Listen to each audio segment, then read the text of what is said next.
at 51. Makalipas ang isang araw. Bang! Biglang sumabog ang kakon at ang Divine Ruling Chains ay nagsayaw ng ligaw sa kalangitan. Naligo si Dustin sa nakasisilaw na banal na liwanag. Ang kanyang katawan ay kumikinang sa gininto ang liwanag. Na tila siya ay isang Diyos. Order. Laws. Laws of nature. Also mysterious. Unti-unting iminulat ni Dustin ang kanyang mga mata. Naglabas ng malakas na aura. Whoosh! Mabilis na sumugod ang nakasisilaw na Divine Ruling Chain sa katawan ni Dustin na parang magnet. Hindi nagtagal at naabsorb ni Dustin ang lahat ng Divine Ruling Chains. Bumungad sa kanya ang kaliwanagan. Sa sandaling ito, tila ibang paraan ang nakikita ni Dustin sa mundo. Ang buong mundo ay binubuo ng pinaka-primitive na mga simbolo na siyang esensya ng pinakamataas na kaliwanagan. Matagal na nanatili si Dustin sa pwesto na para bang pilit niyang pinapalubog ang lahat. Biglang namula ang mukha ni Dustin sa kuryosidad. Nakaramdam siya ng malabong uri ng mahiwagang gas. Sa silid ng oras, mayroong isang napakahiwaga, nakasisilaw, mahiwagang gas. Ito ay banal at ito ay may kakilakilabot na enerhiya. This is, dahan-dahang inabot ni Dustin ang kamay niya. Ang mga hibla ng misteryosong hangin ay dumausda sa kanyang mga daliri. Walang kamatayang enerhiya. Nalaman noon ni Dustin na ang mahiwagang gas ay ang walang kamatayang enerhiya. Ito ay aktwal na walang kamatayang enerhiya. Kung sisipsip at ihalo ko ang immortal na enerhiya sa vital energy, ang kalidad ng aking vital energy ay tataas ng malaki.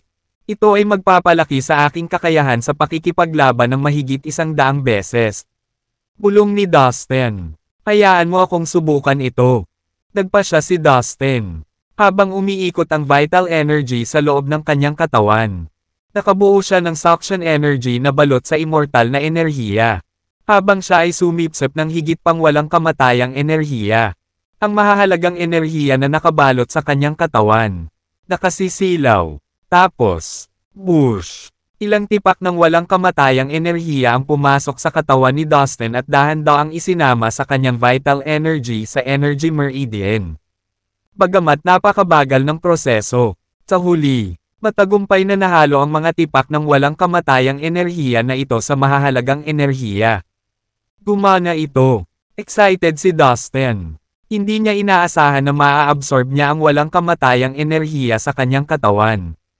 Pagkatapos ay ipinagpatuloy niya ang pagsisikap na magsama ng higit pang walang kamatayang enerhiya sa kanyang katawan. Ano? Sa pavilion ng kuweba, sabay na tumalon sina Cory at Ferren. Nagulat at hindi makapaniwala. What the hell? Ang lalaking iyon ay talagang sumisipsip ng tunay na walang kamatayang enerhiya sa kanyang katawan. Gulat na bulalas ni Ferren.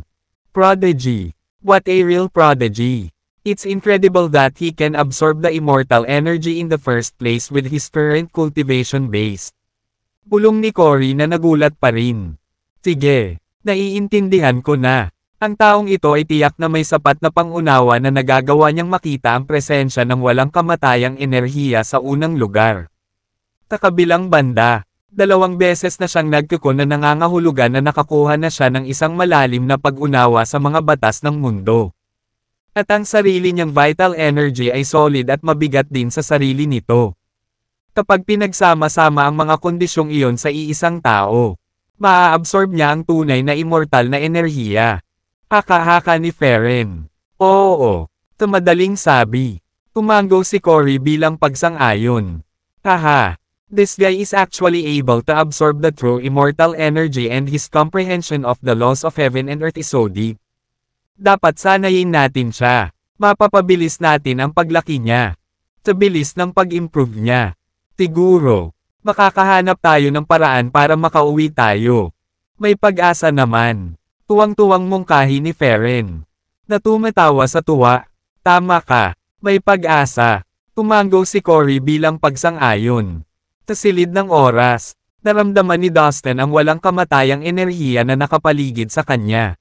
Pagkatapos ay dahan-dahan niya itong hinihigop sa kanyang katawan. Ang buong proseso ay nangangailangan ng maraming pasensya at meticulousness. Ang tunay na walang kamatayang enerhiya ay hindi dapat pabayaan. Ang ordinaryong espiritual na enerhiya ay hindi maihahambing dito. Lumipas ang isang araw pagkatapos dalawa pagkatapos tatlo. Napakabagal ng oras. Makalipas ang isang dosenang araw. Binuksan ni Dustin ang kanyang mga mata. Well, parang pansamantalang umabot sa critical point ang engravings ko. Wala na akong ma-absorb. Bulong ni Dustin. Nitong mga nakaraang araw, nakakakuha si Dustin ng napakaraming walang kamatayang enerhiya. Gayunpaman, hindi niya napansin hanggang sa tumigil siya sa pag-absorb ng higit pa. Kaya tumigil si Dustin. Naikuyom niya ang kanyang mga kamao. Ang mga butil ng walang kamatayang enerhiya ay lumitaw sa ibabaw ng kanyang katawan. Nakasisilaw at banal. Pakiramdam ko malakas ako, sabi ni Dustin sa sarili na mukhang excited. Nadama ni Dustin na ang kanyang vital energy force ay hindi bababa sa 100 beses na mas malakas kaysa dati. Bagamat si Dustin ay nasa preliminary stage pa lang ng Immortal Saint Realm. Madali niyang matatalo ang mga warriors sa premium stage ng Immortal Saint Realm sa pamamagitan lamang ng pagpapakawala ng lakas ng kanyang vital energy. Nahulaan niya na maaari pang makipaglaban sa dakilang pinuno ng Third Demonic World ng mag-isa. Naka-absorb lang ako ng kaunting immortal na enerhiya at ang kalidad ng aking vital energy ay bumuti ng husto. Kaya ano ang mangyayari kung mas marami akong immortal na enerhiya? Gaano ako kalakas kung gayon? Napaisip si Dustin sa sarili. Ang tunay na walang kamatayang enerhiya ay hindi umiral sa unibersong ito kung saan siya nakatira. Ang master ng kuweba ay nagmula sa ibang universo.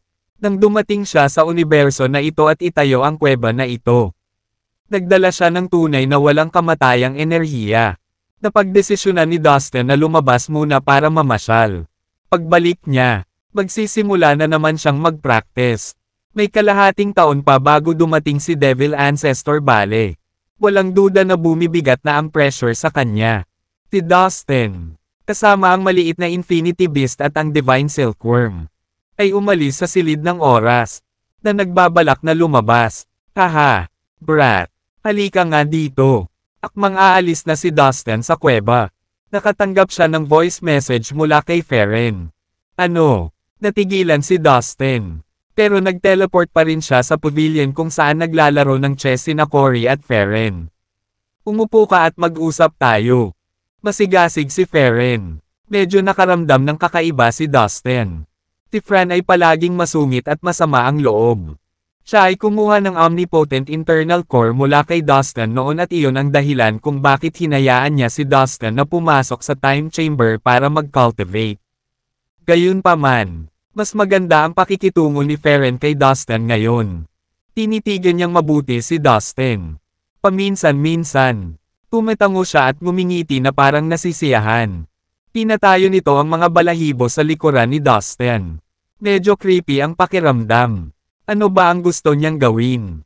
Kailangang umatras ng ilang hakbang si Dustin dahil kinikilig na siya sa paraan ng pagtitig ni Feren sa kanya. Well, may sasabihin ka ba sa akin? Tanong ni Dustin. Well, boy, gusto mo bang lumakas sa lalong madaling panahon? Tanong ni Feren. What? What do you mean, sir? Get stronger as soon as possible. Natarante si Dustin dahil hindi niya alam kung ano ang ginagawa ni Feren. I have no ulterior motive. I just think that you are a nice guy, so I want to find a very suitable place for you to improve yourself. Ani Feren. A place to improve myself. What do you mean, sir? Naguguluhang tanong ni Dustin. Kakwebang ito, may lubhang mapanganib na landas na magiging perpekto para sa iyo na magkaroon ng pagsubok. Inayos ito ng may-ari ng kuweba sa isang kawili-wiling paraan. Tinadya nilang naglagay ng iba't ibang mapanganib na mga hadlang sa landas ng pagsubok. Sa sandaling humakbang ka sa landas, ang mga kalaban na makakaharap mo ay palaging magiging mas malakas ng kaunti kaysa sa iyo. Kaya sa sandaling simulan mo ang pagsubok na ito, mahahamon ka sa sukdulan at makakatagpo ng mahihirap na laban.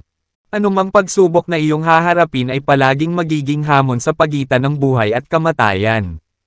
Dagdag ni Feren. Totoo iyan. Ito ay isang talagang mapanganib na pagsubok at tiyak na magpapalakas ng iyong adrenaline dahil sa patuloy na mapanganib na mga sitwasyong makakaharap mo.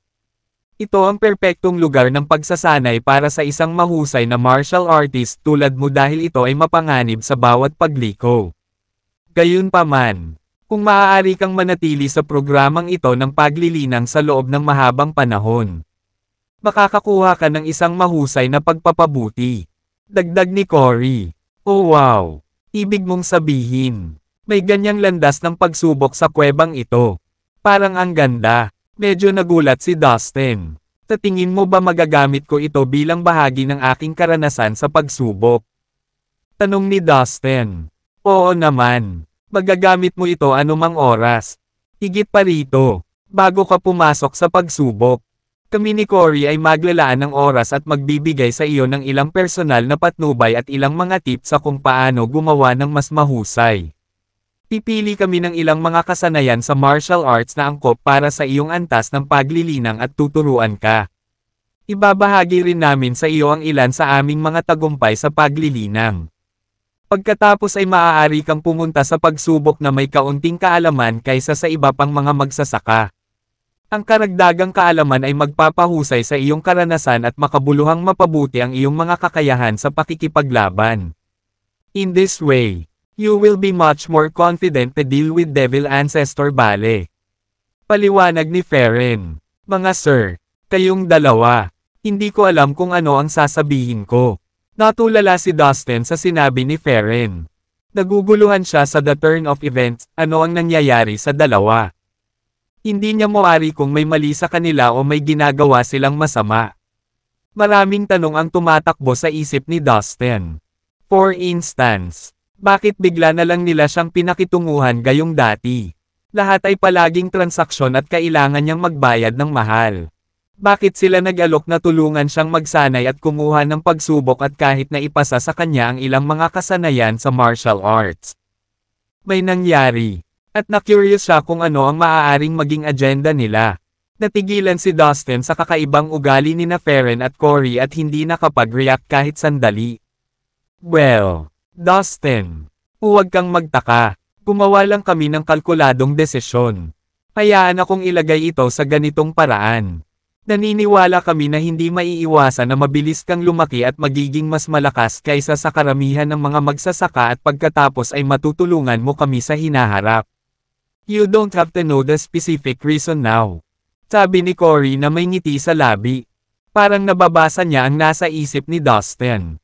Yes, boy. Don't ask us now for our reasons. But we shall inform you. Sa mabuting panahon. Anyway, mas maaga kang lumaki. Mas mabuti para sa atin.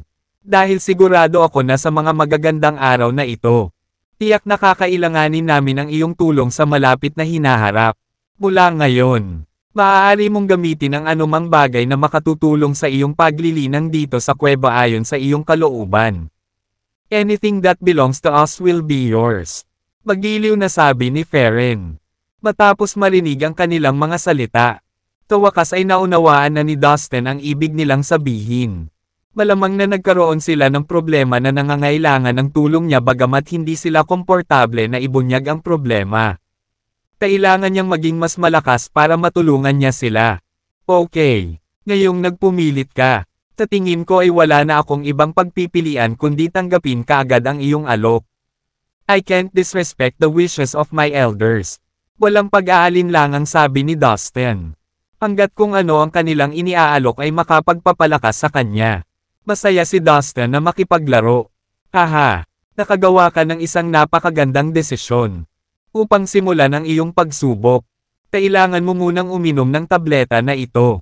Tumawa ng malakas si Feren na may kasiyahan. Pagkatapos, maingat na ginabayan ni Cory at Feren si Dustin. Hindi nagtagal. Napagtanto nila na si Dustin ay medyo advanced sa kanyang pagsasanay na taliwas sa inaasahan nila. Siya rin.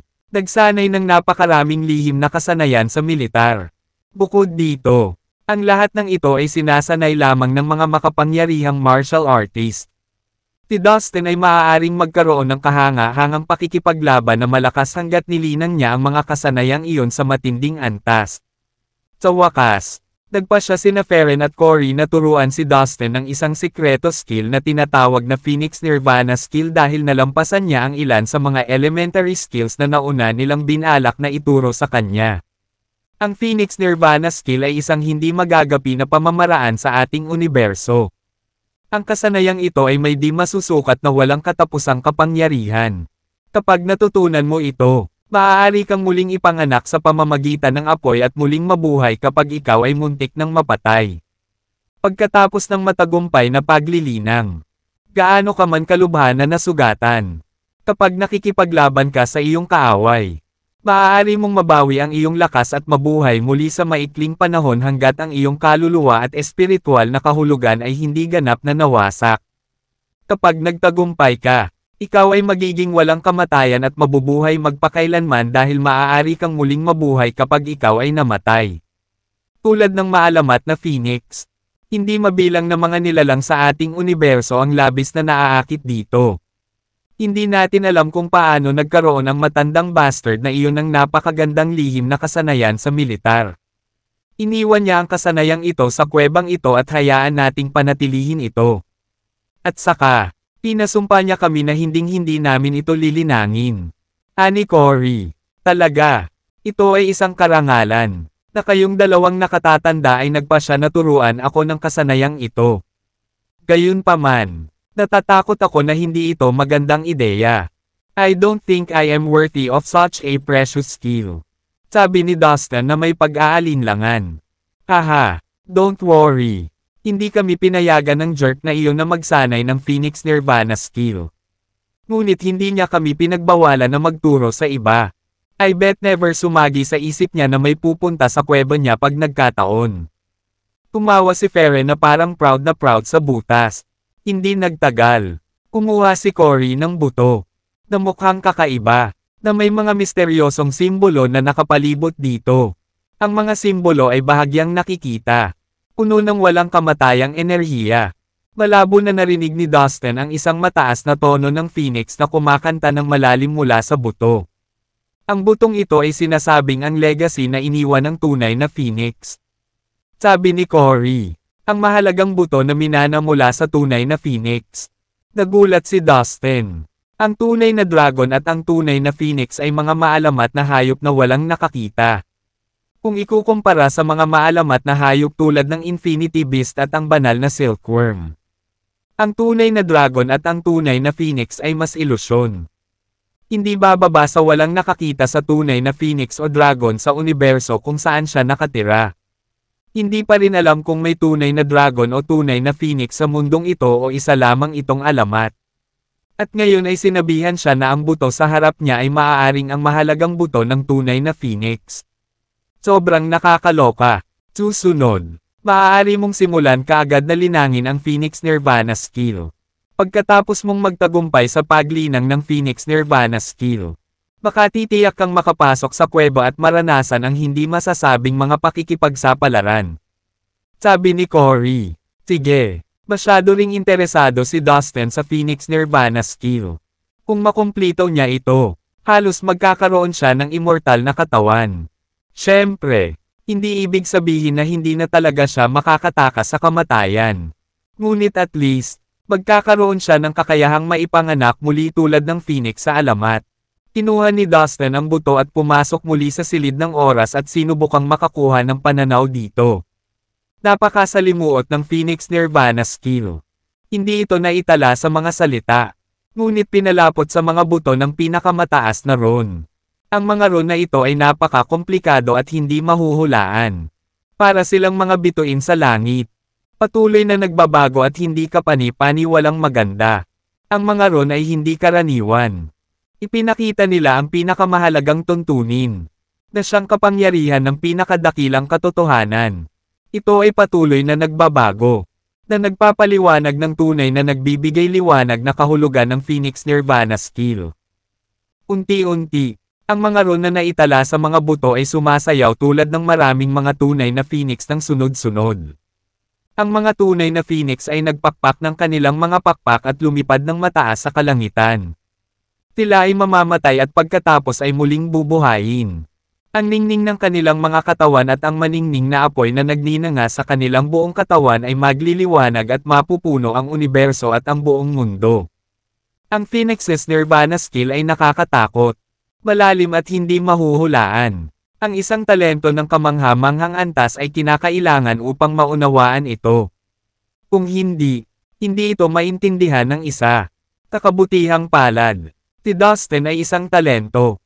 Pagkatapos ng 9 na araw at gabi, nagsimulang magkaroon ng paunang pag-unawa si Dustin sa Phoenix Nirvana skill at nagsimulang magsanay. Makalipas ang mahigit 10 araw, inabot ni Dustin ang kanang kamay at biglang hinawakan ang kaliwang balikat. Puff! Napunit at dumudugo ang buo niyang kaliwang balikat. There must be rebirth in fire. Mahinang sabi ni Dustin. Kaagad. Isang patong ng apoy ang bumangon mula sa kanyang kaliwang balikat, tulad ng isang balahibo ng phoenix, na bumabalot sa kanyang kaliwang balikat, at sa wakas ay umaapaw ng masigla. Ilang saglit pa ay tuluyan ng nakabawi ang kaliwang balikat ni Dustin. Ito ang unang pagkakataon ni Dustin na subukan ang omnipotent skill na ito. Ang Phoenix Nirvana skill at nakakuha siya ng magandang resulta nang walang anumang hiccups. Natuwa si Dustin. Kung kaya niyang ganap na makabisado ang kasanayang iyon, maaari siyang magkaroon ng pagkakataong maipanganak muli at muli kahit na siya ay malubhang nasugatan at nasa bingit ng kamatayan. Walang kayamanan na mas mahalaga kaysa sa kasanayang iyon. Ito ang perpektong kasanayan upang iligtas ang kanyang buhay. Ginabayan ni Corey at Farron si Dustin tungkol sa mga antas ng paglilinang, praktikal na karanasan, at pag-unawa sa mga batas. Dinaluhan nila ang bawat tanong niya at kailangan ng buong puso. Ang dalawang matandang lalaki ay napaka-experience sa paglilinang. At mayroon talaga silang ilang kapaki-pakinabang na ideya at insight para kay Dustin. Pagkatapos ng lahat, sila ay mula sa isang mas advanced na universo. Sa makatuwid, ang kanilang mga pamamaraan sa paglilinang at mga pananaw ay ganap na naiiba mula sa sansinukob na ito. Pinayuhan nila siya ng magagandang ideya at mga bagay na makakatulong sa kanyang inspirasyon. Lalo na sa mga tuntunin ng mga batas ng mundo. Itinuro ni Corey at Farron kay Dustin ang lahat. Sa pamamagitan ng kanilang mga iniisip at karanasan. Nakakuha si Dustin ng maraming kaalaman mula sa kanila. Pagkatapos ng 1 buwan, para mas maisabuhay mo ang iyong mga kakayahan, maaari kang tumuntong sa landas ng pagsubok. Tandaan! Lahat ng mga kalaban na makakaharap mo sa mga pagsubok ay palaging mas malakas ng kaunti kaysa sa iyo. Kaya mas mabuti kung mag-ingat ka. Ang iyong buhay ay maaaring nasa panganib dito. Payo ni Corey kay Dustin. Got it. However, what I need the most is this kind of life and death trials. Madiin na tumango si Dustin.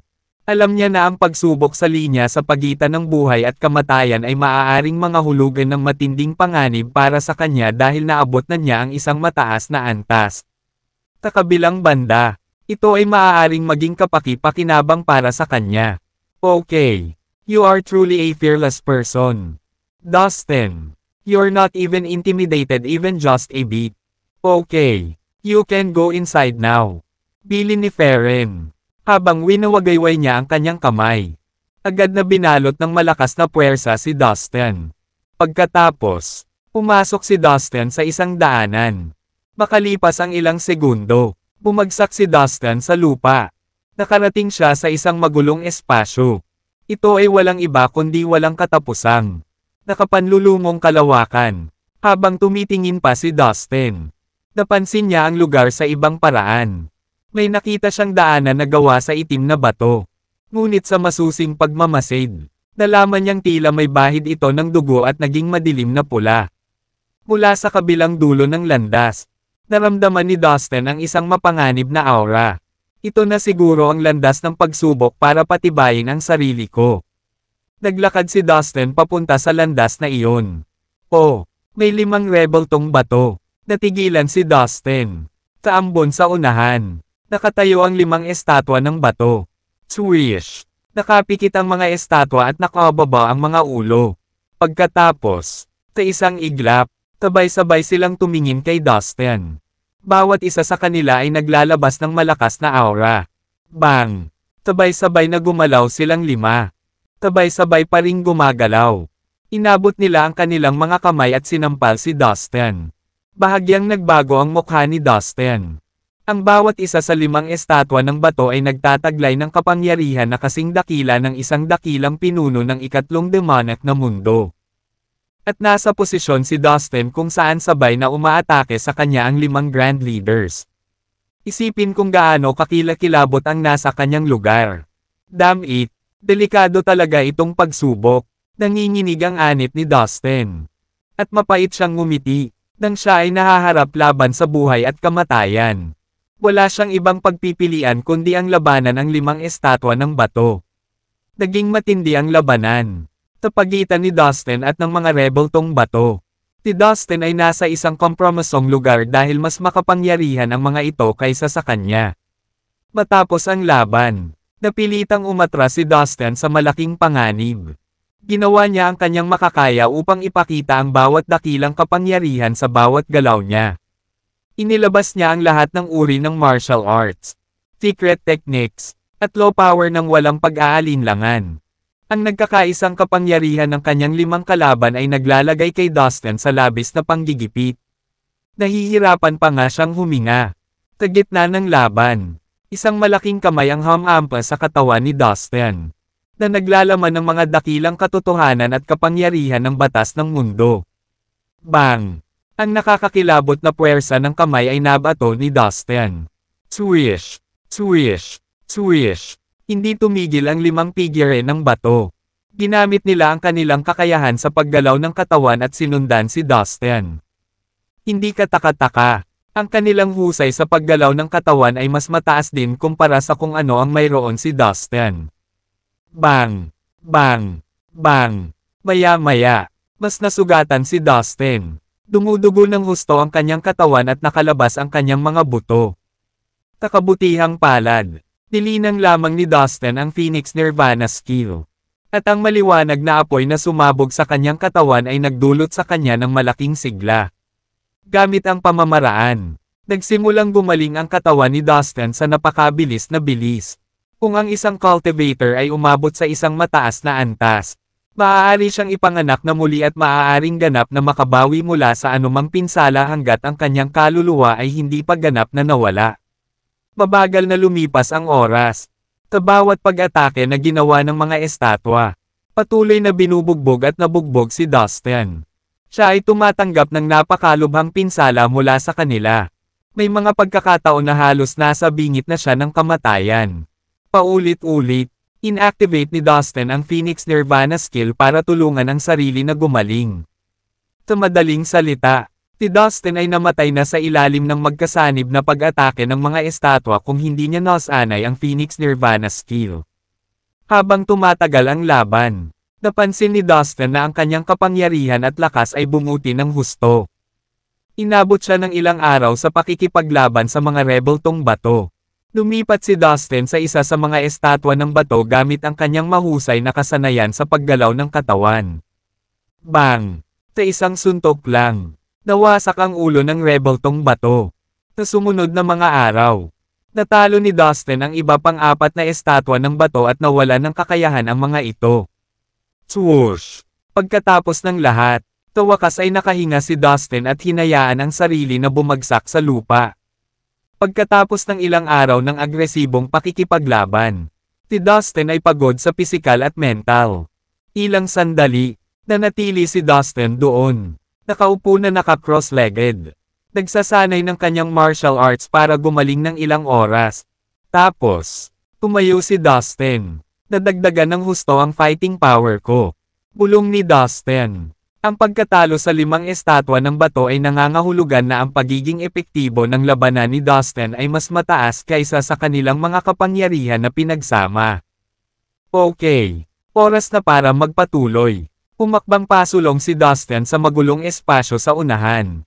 Sa hindi inaasahang pagkakataon, lumitaw ang isang matangkad at mabangis na hayop at dahan-daang naglakad patungo kay Dustin. Nakaupo sa ibabaw ng halimaw ang isang mandirigma, na may hawak na isang makintab na mahabang sibat sa kanyang kamay.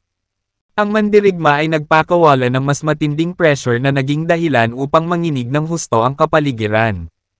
Ang mahabang sibat sa mga kamay ng kabalyero ay kumikinang ng maliwanag. At napakatalim. Parehong natakot at natakot si Dustin. Gayunpaman, kakabila ng nararamdaman, pinilit ni Dustin ang kanyang sarili na alisin ang kanyang takot. Patayin. Umungol si Dustin at binago ang sarili bilang isang dragon. Pagkatapos, tinimulan niya ang pag-atake sa pamamagitan ng paggamit ng Dragon Formula. Gumanti naman ang mandirigma, sa simula ng kanilang laban. Agad na sinaktan si Dustin at nabahira ng sariling dugo ang katawan nito. Siya ay patuloy na sinasaksak ng mahabang sibat ng kanyang kaaway, na naglalabas ng ulap ng pula. Ang napakalakas na kalaban ay mahirap talunin ni Dustin. Sa wakas, bang! Habang itinutusok ng kabalyero ang kanyang sibat kay Dustin. Itinaas ng sibat ang katawan ni Dustin at nanginginig ng malakas. Puff! Sa isang malakas na pagsabog. Ang katawan ni Dustin ay napunit sa ilang malalaking piraso at pagkatapos ay lumipad palabas sa lahat ng direksyon. Hindi ito sapat para tumigil ang kabalyero sa pag-atake. Sumugod siya at binaril ang ulo ni Dustin gamit ang kanyang sibat. Tinusubukang sirain ang espiritual na kaluluwa ni Dustin. Swish! Bago niya magawa iyon, isang malakas na puwersa ang lumitaw at binalot ang sirang katawan ni Dustin. Pinalis ang kabalyero. Sa sumunod na sandali, lumitaw ang sirang katawan ni Dustin sa pavilion ng kuweba.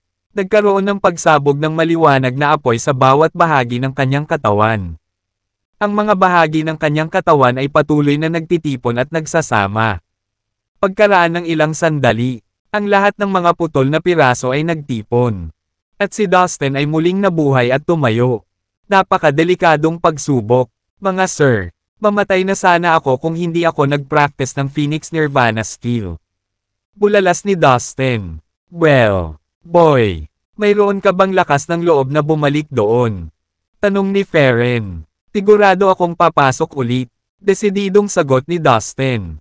Gayunpaman, lalabas ako para mamasyal. Para makapagpahinga ako sa aking sarili at ayusin ang aking kaalaman na nakuha sa panahon ng kompetisyon. Then I will come back for more trials. Dustin stated. Okay. Ang proseso ng paglilinang ay kailangang isagawa at pag-isipan ng sabay. Sa paraang ito lamang ay magpapatuloy ang isa. Pagsang-ayon ni Cory. Sa kanyang mga salita, naghanda si Dustin na umalis sa kuweba. Dustin. Dumating muli ang mga tao mula sa Evil Shadow World.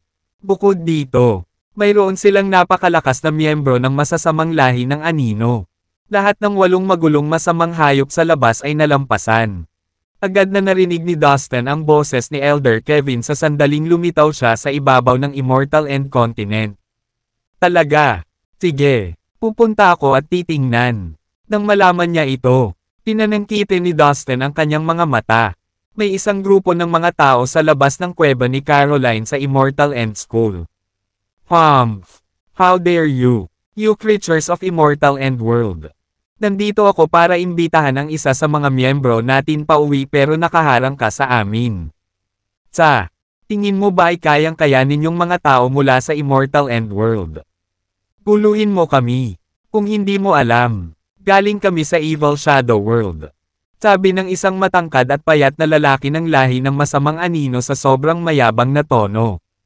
Na nakatayo habang nasa likod ang kanyang mga kamay. Mayroong ilang daang miyembro ng masasamang lahi ng anino na nakatayo sa likuran niya. Ang 8 magulong masasamang hayop ay nagbabantay sa labas ng kuweba ni Caroline. Nanlilisik ang lalaking nagsalita. Si Kevin, Caroline, Priest Callum, at 12 pangunahing miyembro ng Immortal End School ay nakatayo sa likod ng mga hayop. I already told you last time. I need to see my family first. Otherwise, I will not follow you back to the Evil Shadow World. Sabi ni Caroline sa matangkad at payat na evil man ng Evil Shadow race na may mabagsik na mukha. Princess Caroline, I'm afraid you have no other choice. Mahigpit ang rules sa ating lahi. Nag-utos na ang ating chief at hiniling sa amin na iuwi ka at ang mga tao mo. Gusto mo ba siyang suwayin? Huwag subukan mo ako. Pagsama-samahin mo ang iyong mga tao at sundan mo ako pabalik sa bahay. Matapang na pahayag ng matangkad at payat na lalaki ng masasamang lahi ng anino. At kayong mga nilalang ng Immortal End World. Tumigil kayo sa pag-aartista ng mga tanga. Kahit na ang mundo ninyo ay umuunlad kamakailan. Ito ay mahina pa rin ang mundo. Magtiwala kayo sa akin. Wala kayong silbi at ang inyong mundo naguluhin kami. Ang mundong ating ginagalawan is much bigger than yours.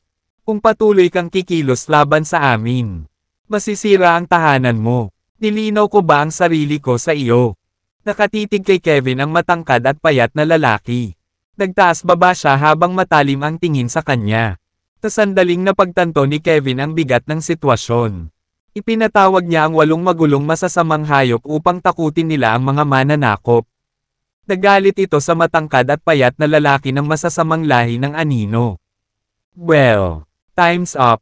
Binigyan kita ng sapat na oras. Prinsesa Caroline, patawarin mo sana ang aking bastos na pag-uugali. Ang matangkad at payat na lalaking may lahing evil shadow na sinabi sa seryosong tono. 1/3. Pagkatapos nito, iniunat niya ang kanyang kamay sa pagtatangkang sunggaban si Caroline. Bumangon ka na, sabi ni Kevin sa ang 8 magulong masasamang hayop na may kaway ng kanyang kamay. Inilagay ni Dustin ang mga bangkos ng aura ng kanyang espiritual na kaluluwa sa soul sea ni Kevin para makontrol ni Kevin ang 8 magulong masasamang hayop tulad ng ginawa niya. Ang 8 hayop ay umungal habang sila. Tinuntok ang matangkad at payat na lalaki. Tingnan natin kung ano ang ipapakita ng 8 halimaw na ito. Ang matangkad at payat na lalaki ng masasamang lahi ng anino ay nanunuya. Inihagis niya ang 12 itim na halberd sa 8 magulong masasamang hayop. Ang bawat halberd ay naglalaman ng kamangha-manghang kapangyarihan. Ang mga halberds na ito ay kamangha-manghang. Lihim na mga sandata niya. Kapansin-pansin din ang lakas ng matangkad at payat na lalaki ng masasamang lahi ng anino. Habang winawagayway niya ang kanyang kamay, bumalot sa buong espasyo ang walang katapusang enerhiya. Ang lahat ay tila nasa ilalim ng kanyang kontrol. Ang 8 magulong masasamang hayop ay umungal at inatake siya ng galit na galit. Gayunpaman, hindi sila maaaring magdulot ng anumang makabuluhang pinsala. Hindi makagalaw sina Kevin, Caroline, at ang iba pang mga tao dahil sa tindi ng labanan. Masyadong mataas ang cultivation base ng kanilang kalaban. Maaari niyang harangan ang isang buong lugar sa pamamagitan lamang ng pagpapakawala ng kanyang enerhiya. Malinaw na hindi siya kayang talunin ng 8 magulong masasamang hayop. Ang kapangyarihang panlaban ng matangkad at payat na lalaki ng masasamang lahi ng anino ay bahagyang mas malakas kaysa sa isang dakilang pinuno ng Evil Abyss World. Siya ay dapat na isang malaking pagbaril sa Evil Shadow World. Ngunit ngayon ay nakarating na siya sa Immortal End World para iuwi si Caroline. Mukhang na-overestimated ko ang mga magulong masasamang hayop na ito. Halika dito, Prinsesa Caroline. Wala kang pagpipilian kundi bumalik sa akin. Sabi ng matangkad at payat na lalaki ng lahi ng masamang anino na may tagumpay ng ngiti. Tapos kumaway siya kay Caroline. Ang Divine Ruling Chains na kumikinang ng maliwanag ay sumugod patungo kay Caroline. Talagang ginagawa niya ang kapangyarihan ng batas. Dahil mataas ang kanyang vital energy realm. Madali para sa kanya na gawin ang kapangyarihan ng batas. Nagulat si Caroline. Gusto niyang iiwas ang mga kedeno ngunit hindi niya magawang itaas ang isang daliri dahil sa nakakatakot na enerhiya na nakapaligid sa kanya. Maya-maya lang, lumitaw si Dustin. Bigla itong tumayo sa tabi niya. Sa pamamagitan ng isang kaway ng kanyang kamay. Ang Divine Ruling Chains ay sumabog sa mga piraso. Bumalik ka, sabi ni Dustin sa 8 magulong masasamang hayop. Pagkatapos ay tumigil ang mga hayop sa pag-atake sa matangkad at payat na lalaki. Tumalikod, at bumalik sa Dustin. Masasabi ni Dustin na kahit ang 8 magulong masasamang hayop ay hindi katugma sa matangkad at payat na tao ng masamang lahi ng anino. Let me see. Kung hindi ako nagkakamali, you're the chief of the Immortal End World. Dustin Lin. You really are amazing. Kahit bata ka, you're still so powerful. But you should know that palaging may isang taong magiging mas malakas kaysa sa iyo. Madalas kong pinapayuhan ang mga kabataang tulad mo. Maging mapagpakumbaba at matalino. Huwag makialam sa maling tao. Huwag mong ipasok ang iyong sarili sa gulo dahil lahat ng katanyagan ay nasa iyong ulo. Naiintindihan mo ba? Sabi ng matangkad at payat na lalaki habang nakatingin kay Dustin. Nagbabanta ang tono nito. Haha, bakit kayong mga tao ng Evil Shadow World ang hilig magsalita ng malaki? Di ba andito lang ako? Kung tama ang pagkakaalala ko. Binugbog ko ang isang grupo ng iyong mga lalaki. At ngayon nandito ka na naman.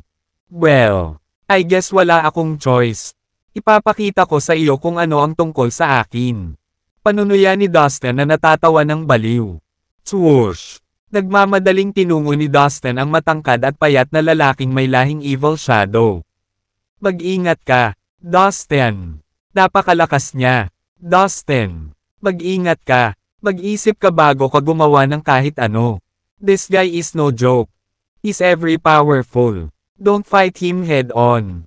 Paalala ni Kevin na may pag-aalala. Alam na alam ni na Caroline at Kevin na si Dustin ay isang malakas na magsasaka. Gayunpaman, ang matangkad at payat na lalaki ng masasamang lahi ng anino ay masyadong nakakatakot. Kahit ang 8 magulong masasamang hayop ay hindi siya kayang talunin. Kaya hindi inakala ni na Caroline at Kevin na mapapantayan ni Dustin ang matangkad at payat na lalaki. Huwag kang mag-alala. Tumingin sa likod si Dustin at binigyan sila ng isang nakakapanatag na ngiti. Dustin, gusto mong makipag-away sa akin? Humph! Huwag mong isipin na hindi ka matatalo dahil lang ikaw ang pinuno ng Immortal End World. Magagamit mo ang enerhiya ng mundong ito pero wala namang ibig sabihin iyon. I advise you to know your place. Tigaw ng matangkad at payat na masamang lalaki. Ang kanyang boses ay kasing lakas ng kulog.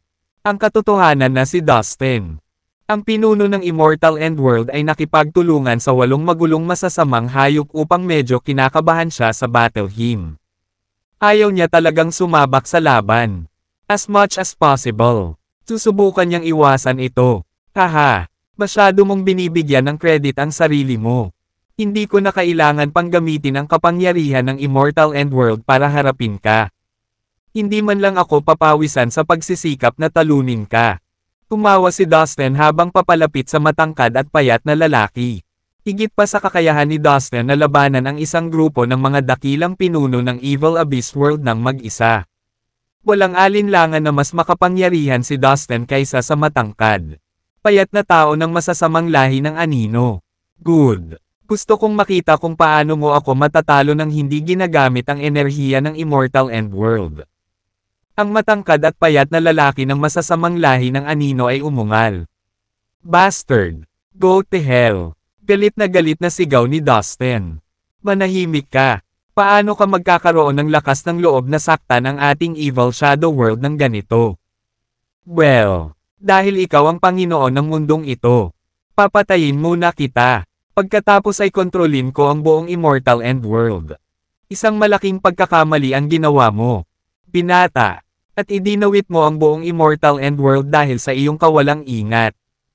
Ang matangkad at payat na lalaki mula sa masasamang lahi ng anino ay galit na parang kulog. Siya ay isang senior na pinuno sa Evil Shadow World at nagkaroon ng hindi mabilang na masasamang sundalong anino sa ilalim ng kanyang kontrol. Siya ay isang napakalakas na tao sa bahay. Ngunit ngayon, siya ay tinatawag na isang bastard. Iyon ay ganap na hindi katanggap-tanggap sa kanya. Bang! Bigla siyang gumalaw sa isang kakilakilabot na momentum. Tumugod patungo sa kanyang kalaban sa isang iglap. Ang aura ng espada ay sumisikat na may banal na ningning na bomb alot sa buong lugar sa paligid. Ang matangkad at payat na lalaking ito mula sa masasamang lahi ng anino ay talagang may makapangyarihang mga kasanayan sa espada. Na ang aura ng espada ay maaaring maghiwa-hiwalay ng langit at lupa. Pumunta ka sa impyerno. Muli niyang sigaw habang umaalingaw-ngaw sa kanyang aura ang intensyong pagpatay. Well, let me try your swordsmanship. Ninisya ni Dustin na may nakaukit na saplada sa mukha. Pang! Ang 5-element sword aura, na halos 100,000 talampakan ang haba, ay sumugod na parang 5 dragon na may iba't ibang kulay. Tinadtad ang kanyang kalaban. Boom! Ang mga aura ng espada ng magkabilang panig ay bumangga sa isang malakas at nakararaming ingay. Ang lugar ay nilipol sa isang iglap at pagkatapos ay nabawasan sa kawalan. Bang! Gayunpaman, ang matinding labanan ay tumagal lamang ng panandalian habang sinira ni Dustin ang lahat ng depensa ng matangkad at payat na lalaki, na mabilis na pinutol sa isang suntok. Swoosh! Nagmamadaling lumapit si Dustin. Ang buong espasyo ay puno ng mga divine ruling chains na nakabuntot kay Dustin. Para silang mga maringal na puting dragon na bumababa mula sa langit. Pang! Itinaas ni Dustin ang kanyang kamay at lumabas ang mga aura ng espada. Napaungol sa sakit ang kanyang kalaban habang tumatagos ang espada sa kanyang dibdib. Bago pa malaglag ang matangkad at payat na lalaki mula sa lahi ng masamang anino. Hinawakan at binuhat siya ni Dustin. Pagkatapos nito, hinampas niya ang likod ng kanyang templo. Masyado ka nang lumayo. Takot at galit ang matangkad at payat na lalaki. Kahit nanginginig siya sa sobrang galit. Medyo napaungol siya at the same time. Pagkatapos ng lahat, siya ay isang senior na pinuno sa Evil Shadow World. Ang matamaan ng isang bata sa ilang mga galaw at dinampot na parang sisiw ay isang sukdulang kahihiyan. Bukod dito, napakabigat ng sampal na halos maduraj ang kanyang buong ulo, na nagdulot ng pagkakagulo sa kanyang espiritual na kaluluwa. Lahat ng nakasaksi sa eksena ay lubos na natigilan. How could it be? I must be dreaming. Paano siya matatalo ng ganito? Daan-daang miyembro ng masasamang lahi ng anino ang kinusat ang kanilang mga mata. Nahihirapang paniwalaan ang kanilang nakita. Ang pinuno, na palagi nilang itinuturing na nakakatakot bilang isang Diyos, ngayon ay dinurog at hawak ng isang tao na bata. Ang larawang ito ay talagang hindi masyadong maganda sa kanilang mga mata. Nakakatakot ang fighting power ni Dustin. Si Elder Kevin at ang matataas na pinuno ng Immortal End School ay lahat ng blanko na nakatingin sa binata. Natulala sa kung ano na siya. Napakalakas niya. Si Caroline ay parehong nagulat at nasiyahan din. Maaalis sa boses niya ang pagmamalaki. Halatang ipinagmamalaki niya ang kanyang lalaki. No way. How could you be so powerful? Dustin, I will never let you go. Mabangis na umungol ang matangkad at payat na lalaki habang hindi pa rin matanggap ang kanyang pagkatalo. Damn it, how dare you be so rude to me? Nagmura si Dustin habang itinaas ang kamay at hinampas sa mukha ang lalaki. Ang matitigas niyang hampas ay nagpalaki ng ulo ng matangkad at payat na naging dahilan ng pagdugo ng huli. Kumbinsido ka na ba ngayon? Tigaw ni Dustin. Base sa tono niya, halatang kinukutya niya ang kanyang kalaban. O aking Diyos, ang matangkad, payat na lalaki mula sa masasamang lahi ng anino ay nagpakawala ng isang mahaba. Galit na dagandong. Sinusubukang takpan ang malaking kahihiyan na bumalot sa kanya. Bilang isang senior leader ng Evil Shadow World at sinampal ng isang kabataang lalaki na parang bata na maling kumilos. Labis siyang nagalit. Fuck you. Papatayin kita. Tigaw niya na galit. At ang lakas-lakas mo pa ring magsalita. Parang kulang ka pa. Putol ni Dustin. Pumalakpak. Paulit-ulit niyang sinampal ang mukha niya. Napakalinaw at presko ng tunog na talagang ipinakita nito kung gaano ito kasakit. Mababaliw na ang matangkad at payat na lalaki. Ang pagsampal ng ganito sa publiko ang pinakamalaking kahihiyan sa buhay niya. At hindi niya akalain na maghahirap siya ng ganito. Sa sobrang galit niya ay nanginginig ang buong katawan niya. Bastos ka, muling umungal ang matangkad at payat na lalaki. Umaasang matigil na ang kahihiyan. Puff! Nagbubuga siya ng usok sa buong katawan niya. At ang napakalaking kulay abong apoy ay nagninangas ng husto. Ano? Sisubog ka na ba sa galit? Natigilan si Dustin nang makita ang nangyayari sa kanya. Ang susunod na sandali. Bang! Sure enough, nasaksihan ni Dustin kung paano sumabog sa kanyang mga kamay ang matangkad at payat na lalaki. Dahil dito, umakyat ang napakalawak na nakakatakot na usok patungo sa Dustin. Ang matangkad at payat na lalaki ay gumamit ng isang malakas na lihim na kasanayan dahil sa galit. Ang kanyang lihim na kakayahan ay sunugin ang kanyang laman at dugo upang makagawa ng nakakatakot na enerhiya upang patayin ang kanyang kalaban sa halaga ng kanyang sariling dugo. Siyempre, ang kasanayang iyon ay nagkaroon din ng matinding pinsala sa kanyang sarili. At kakailanganin niya ng mahabang panahon para gumaling. Ngunit, dahil sa kahihiyan na nararanasan niya, hindi siya masyadong makapag-isip. Halos wala siyang pagpipilian kundi gamitin ito sa pagkakataong iyon. Bahagyang natigilan si Dustin sa ginawa ng lalaki. Splash! Ang walang katapusang Divine Ruling Chains ay nahulog mula sa langit at lubos na pinrotektahan si Dustin. Sa parehong oras, ginamit niya ang kanyang kakayahan sa paggalaw ng katawan sa sukdulan, na nagiging isang pulang ilaw. Lumayo siya at tumayo sa malayo. Sa oras na ito, mabilis na nag-ugnay ang mga gumuhong katawan ng matangkad at payat na lalaki.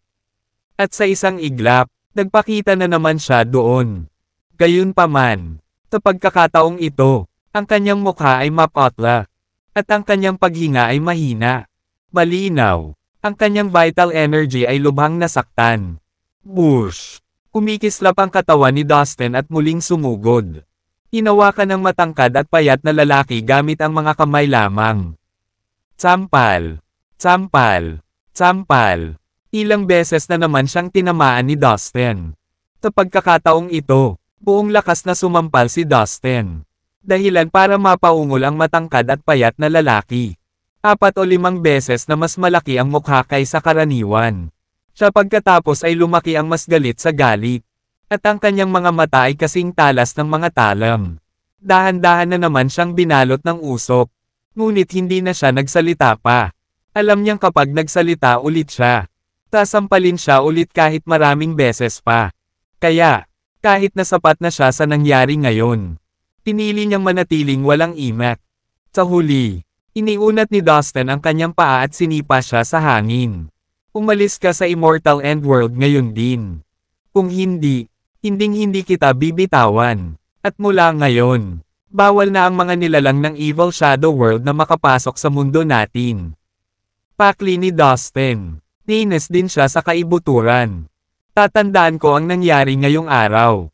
Nagpumiglas ang matangkad at payat na lalaki.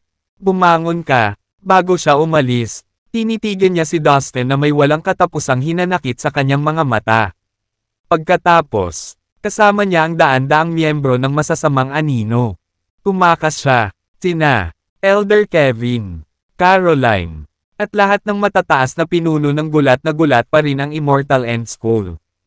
Are you okay, Caroline? Nakangiting lumapit si Dustin sa kanya.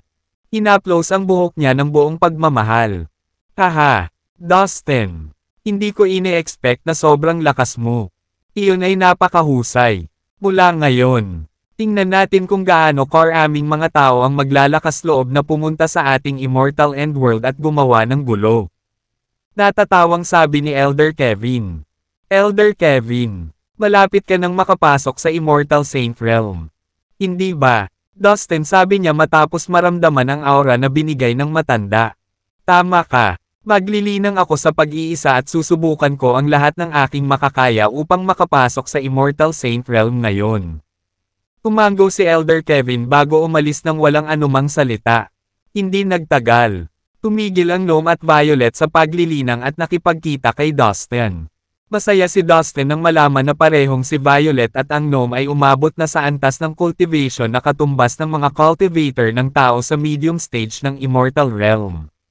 Ang paglusot sa Immortal Realm ay dating halos imposible para sa mga cultivator na naninirahan sa Immortal Endworld. Gayunpaman, ang kapaligiran ng Immortal Endworld ay nagbago na ngayon. Ang espiritual na enerhiya ay sagana at ang mga batas ng kalikasan ng mundo ay unti-unting lumalago. Kaya, mas madali na ngayon para sa mga nilalang sa Immortal Endworld na gumawa ng mga pambihirang tagumpay kaysa sa dati. The environment was very conducive for martial artists to make a breakthrough kung sila ay masipag. Sa nakalipas na ilang araw, maraming nilalang ang nakalusot sa Immortal Transforming Realm o sa Immortal Realm. Ilang mga sinaunang master na naipon sa loob ng maraming taon ay nakalusot pa sa Immortal King Realm. Ang Immortal Endworld ay hindi na isang mundo na ang kabuoang lakas ay mahina tulad ng dati. Lumalakas ito sa bawat araw na lumilipas sa napakabilis na bilis. Pinangunahan ni Dustin sina Caroline, Violet, at ang gnome sa paligid ng Immortal Endworld.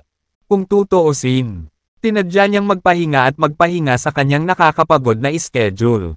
Sa loob ng ilang sunod-sunod na araw, ang apat na tao ay gumala-gala na sinusubukang abutin ang mga pag-unlad sa buhay ng isa't isa at sinusubukan lamang na magkaroon ng kasiyahan sa proseso.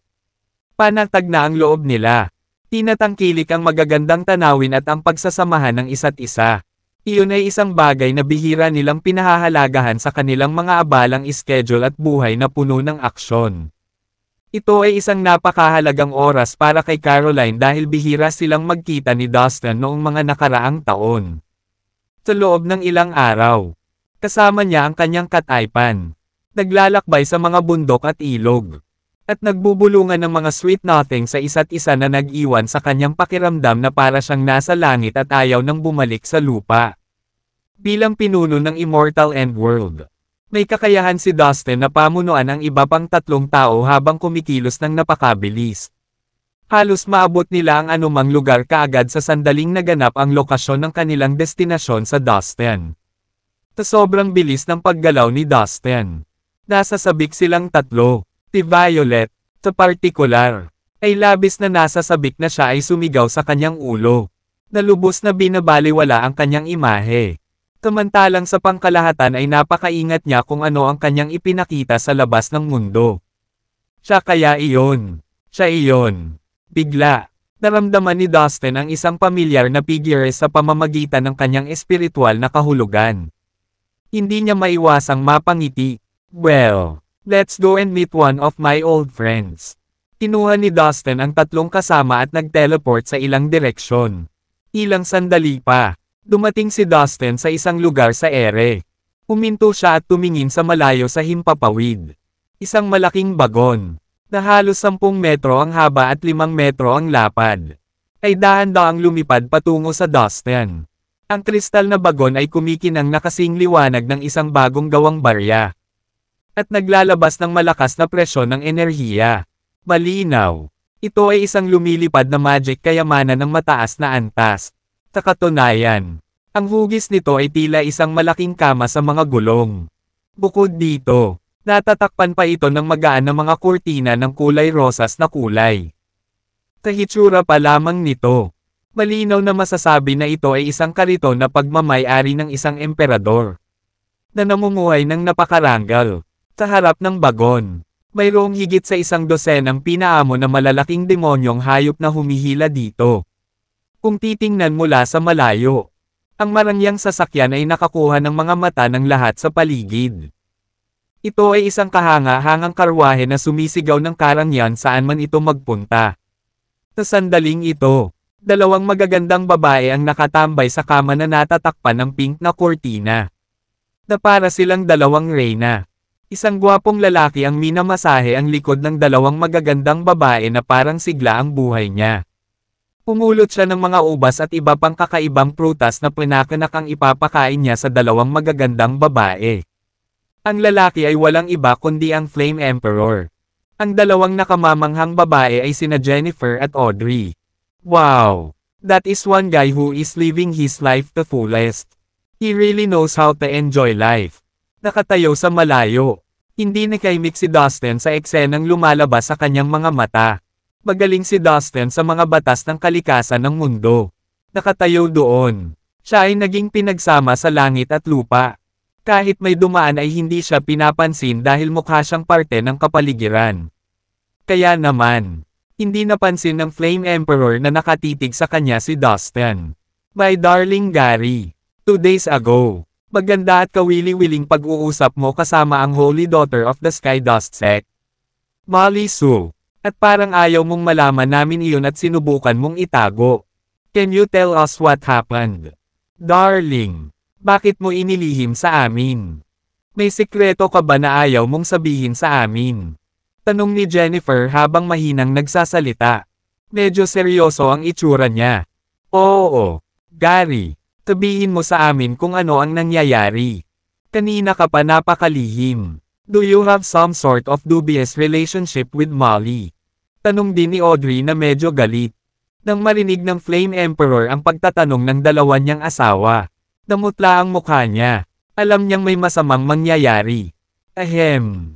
Hoy, mga sinta, bakit pareho kayong nagdududa sa aking kilos? Nakipag-chat lang ako kay Molly out of courtesy. Siguradong hindi ito katulad ng iniisip mo. Malamang na misunderstood mo ako. Walang affair na nagaganap sa pagitan namin ni Molly. Tiwala sa akin. Ang aking magagandang asawa. Sobrang kontento na ako sa inyong dalawa.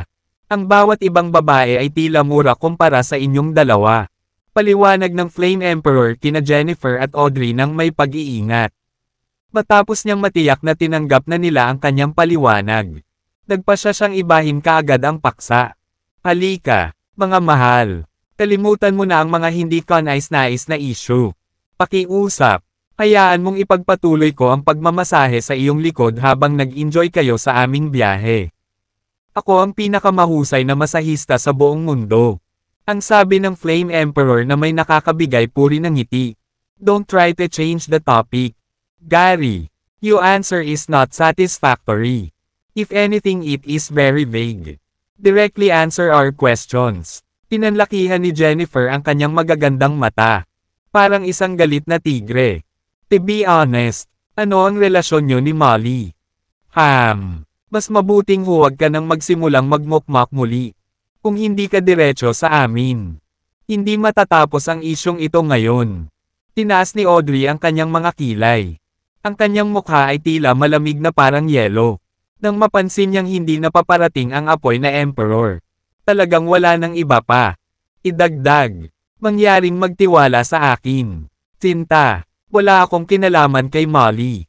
Kinakabahang paliwanag ng Flame Emperor na halos maluha-luha. Talaga. Ito ay kawili-wili. Hindi ako makapaniwala na takot ang Flame Emperor sa kanyang mga asawa. Unang sigaw ng gnome. Tinakpe ni Violet ang bibig niya at humajijek sa amusement. Humisi lang si Caroline. Sobrang drama para sa kanya. Oh gosh. Ang pagmasdan siya ay masakit. Paano niya ibababa ang kanyang sarili sa ganitong antas? Nakakahiya sa Flame Emperor. Nakakatawa siya. Hindi nakaimik si Dustin at napahiya sa ngalan niya. Hoy, Flame Emperor. Mangyaring panatilihin ang iyong dignidad. Hindi ko alam na maaari kang maging ganito kakumbaba sa harap ng iyong mga asawa. Lubos kang nakakahiya sa lahat ng iba pang lalaki sa mundo. Sabi ni Dustin na hindi na makatiis. With that, 3 figure ang agad na sumugod mula sa marangyang kama. Sila ay ang Flame Emperor, Jennifer, at Audrey. Dustin. Hay nako, matagal na. Hindi ako makapaniwalang ganito tayo magkikita. Saan ka ba nagtago? Nang makita ng Flame Emperor si Dustin. Nagulat siya at natuwa. Sumugod siya at hinampas ang dibdib ni Dustin na magiliw na nagtanong sa kanya ng maraming tanong nang hindi niya hinayaang sumagot dahil masyado siyang nasasabik. Masyado kang letigo, Flame Emperor. Mapang-uyam na sabi ni Dustin. Nabinigyan ang Flame Emperor ng dismayadong pout. Hindi mo naiintindihan. Anak, may isang matandang kasabihan na ganito. Ang isang lalaking natatakot sa kanyang asawa ay palaging kikita ng kayamanan. Maiintindihan mo lamang ang kahulugan nito kapag ikaw ay nasa malalim na problema. Ang emperador ng apoy. Masungit na sagot nito. May bigla akong naalala. Flame Emperor. Ngayon, tila ang mga sinabi mo sa akin ay walang laman na pagyayabang at pagnanasa. Kung dalawa lang ang asawa mo ang takot mo, paano ka magkakaroon o makakahawak man lang ng napakaraming manliligaw? Sabi ni Dustin na baka sa mukha niya ang biglang lumiwanag na tingin. Sa pagkakataong iyon, narinig ni Jennifer at Audrey ang mga sinabi ni Dustin. Ano ang pinauusapan ninyo? Dustin, totoo ba lahat ng narinig natin? Gary, I can't believe that you have been spelling such untrue statements. Sina Jennifer at Audrey ay parehong napatitig sa Flame Emperor at naikuyom ang kanilang mga kamao. You idiot! Sa tingin ko ayaw mo talaga sa akin. Kung hindi, Bakit mo ako sisirain ng ganito, Dustin? Reklamo ng Flame Emperor na may inis na pagniwi kay Dustin. Gary, this discussion is not over. We are going to handle it once we are in private since we don't want to air our dirty laundry in public. I hope that you will own up to your mistakes. Parehong nagngangalit sina Jennifer at Audrey sa galit.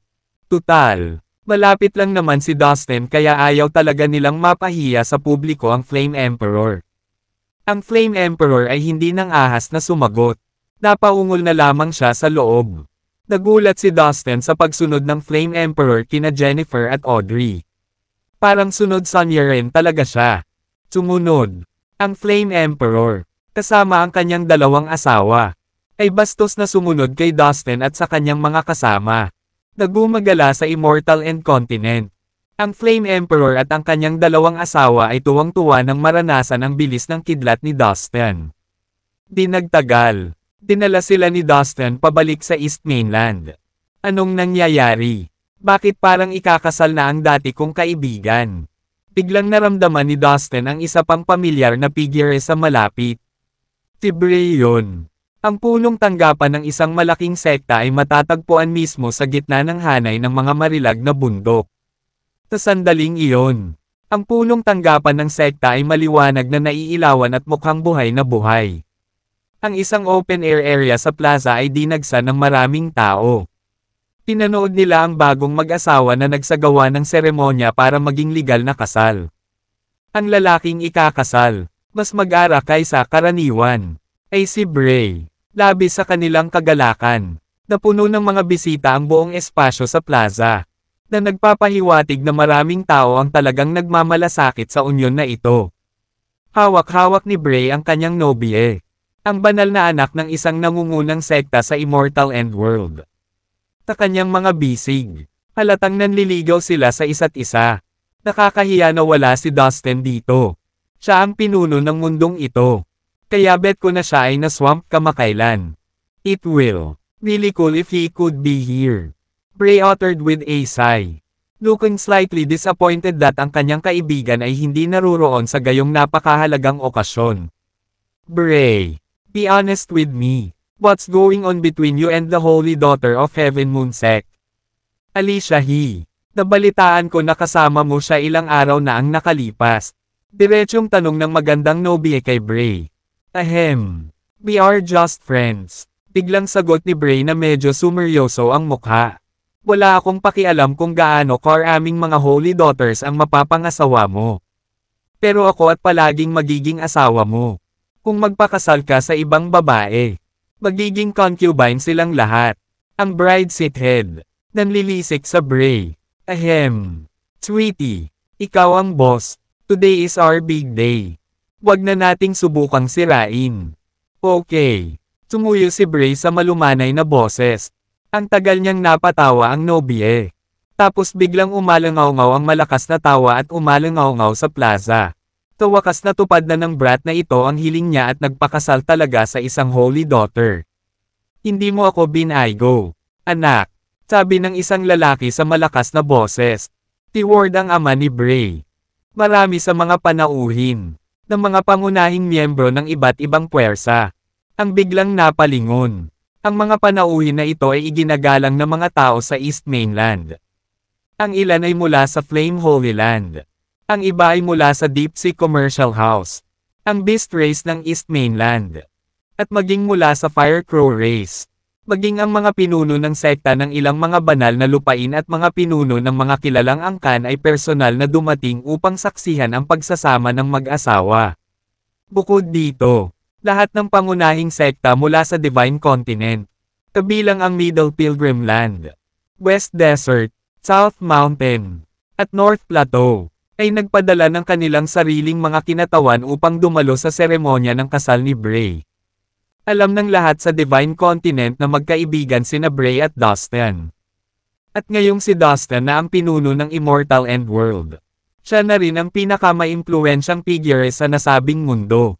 Ang mga pinuno ng mga nangungunang sekta na ito ay limitado sa walang pagkakataon na makita si Dustin ng personal o makilala siya. Kaya naman, kinailangan nilang pasayahin ang mga taong malapit sa kanya. sa pag-asang magkaroon ng pagkakataon na makita ng personal ang binata. Samantala, nasa itaas ng plaza si Dustin at ang kanyang mga kasama. Pinakawalan niya ang kanyang espiritual na pakiramdam upang suriin ang buong lugar. Kaya alam niya kung ano ang nangyayari. It's his big day. Come on. Let's go join them. I should congratulate Bray for his wedding. Nakangiting sabi ni Dustin. Sa isang kisap mata, siya at ang kanyang mga kaibigan ay lumitaw sa plaza. Congratulations, Bray. Natupad mo na rin sa wakas ang wish mo at napangasawa mo ang isang holy daughter. Bati ni Dustin na may malaking ngiti sa mukha. Biglang natigilan ang lahat ng tao sa plaza sa kanyang presensya. Agad na napalingon ang kanilang mga ulo. At ang mga mata ay nahulog kay Dustin at sa kanyang mga kasama. Dahil sa mabilis na galaw ng katawan ni Dustin, imposibleng maramdaman ng mga bisita ang pagdating niya. Hanggang sa magsalita siya ay napagtanto nila na siya at ang kanyang mga kasamahan ay pinalamutian ang plaza sa kanilang presensya. Agad na bumalik sa katinoan si Bray at nagmamadaling kinaladkad ang nobye papunta kay Dustin. Ikaw pala Dustin. Wow! Andito ka talaga. Where have you been? Bulalas ni Bray na halatang nagulat at natuwa. Si Dustin Lin naman. Bulalas din ng iba pang mga bisita nang makilala nila si Dustin. Punong Dustin. Lahat ng naruroon ay yumuko sa binata ng may malaking paggalang. Maliban sa mga tao ng Flame Holy Land. Yannick, Ward, at mga malalapit na kaibigan ni Dustin. Karamihan sa mga panauhin ay maingat at magalang. Kung tutuusin, ang binata sa harapan nila ay ang pinuno ng Immortal End World. Kinokontrol niya ang lahat sa Immortal End World. Bagamat karamihan sa mga tao ay matataas na miyembro ng makapangyarihang mga sekta o angkan. Ang ilan ay mga pinuno ng sekta at mga pinuno ng angkan. Malinaw pa rin nilang alam na higit na nakahihigit si Dustin sa kanila. Hindi na kailangan ng mga ganyang formalidad. I'm here to attend my friend's wedding. Enjoy yourself. Nakangiting sabi ni Dustin. Tina Elder Brendan, Elder Leader, at Elder Damian ng Flame Holy Land. Yannick ng Deep Sea Commercial House. Ang hepe ng Fire Crow Race. Peacock King. At ilang malalakas mula sa Beast Race ay dumagsa patungo sa Dustin at nakipagdaldalan sa kanya. Makalipas ang kalahating araw, natapos na rin ang seremonya. Naunang umalis si Bray at ang kanyang nobya at pumunta sa kwarto para sa kanilang unang gabing magkasama. Pagkatapos, umalis si Dustin kasama sina Caroline, Violet, at ang Gnome. Si Dustin at ang kanyang grupo ay bumalik sa punong tanggapan ng Flame Holy Land. Sa punong tanggapan, naglalakad si Herbert habang nasa likod ang mga kamay. Siya ay abala sa pag-uutos sa mga lalaking disipulo na gawin ang kanyang mga gawain habang nakikipag-flirt sa mga magagandang babaeng disipulo paminsan-minsan. Habang pinagkakaabalahan ito ni Herbert ay biglang bumagsak si Dustin mula sa langit at sinipa ang kanyang puwet dahilan para mapadyak ang una sa lupa. Galit na galit, bumangon siya at ipinulupot ang kanyang mangga sa pagtatangkang turuan ng leksyon ang sinumang makatama sa kanya. Nang lumingon siya, sa huli ay napatulala siya nang makita kung sino iyon. Ikaw pala. Haha, wag mo na akong hampasin sa susunod. Bulalas ni Herbert sa pagtataka. Herbert, tingnan mo. Hindi ka nagsasaka at walang ginagawa sa paligid habang naglalagay ng napakaraming hangin sa harap ng iba. Hindi mo ba mas mapagtutuunan ng pansin ang iyong paglilinang? Nag-lecture si Dustin. Medyo bigo sa kanyang supladong kaibigan. Sa totoo lang hindi niya alam kung ano ang gagawin kay Herbert. Hindi siya masamang tao, ngunit siya ay masyadong tamad at walang pagnanais na lumakas. Naisip ni Dustin. Teka, Herbert, umabot ka na sa premium stage ng Major Perfection Realm. Malaki na talaga ang pag-unlad mo. Medyo nagulat si Dustin nang malaman ito nang maramdaman ang una. You misunderstood me. I didn't idle away. You have no idea how hard that old man sharp trains me every now and then. Alam mo naman na sinira niya talaga ang social life ko para lang sa training. Diba? 2/3. That old man is so stricto. I spend most of my time cultivating And only have a little time for myself. Depensa ni Herbert sa sarili. Habang nakangiwi siya para humingi ng simpatye, na hindi pinansin ni Dustin. Hindi nagtagal. Kumalat sa buong headquarters ang balita tungkol sa pagbabalik ni Dustin. Tina Ivy at Sue, na parehong naglilinang sa pag-iisa, ay nagmadaling makipagkita kay Dustin nang makuha nila ang mensahe mula kay Mike. Na-miss nila ng husto si Dustin. Maliwanag sa kung paano nila inihagis ang kanilang mga sarili sa kanyang mga bisig nang makita siya. Samantala, kahit na si Evan ay nakikibahagi sa kanyang pagtatanim, lumabas din siya upang makita siya nang mabalitaan niyang nakabalik na siya. Ang ikinagulat ni Dustin ay naabot na ni Evan ang paunang yugto ng Heavenly Grotto Realm. Si Evan ay isang tapat at masipag na tao. Hindi siya magpapabaya sa kanyang paglilinang. At bilang resulta, nakabuo siya ng matibay na pundasyon ng mahahalagang enerhiya. Ipinaliwanag nito kung bakit mabilis siyang umunlad sa kanyang vital energy realm.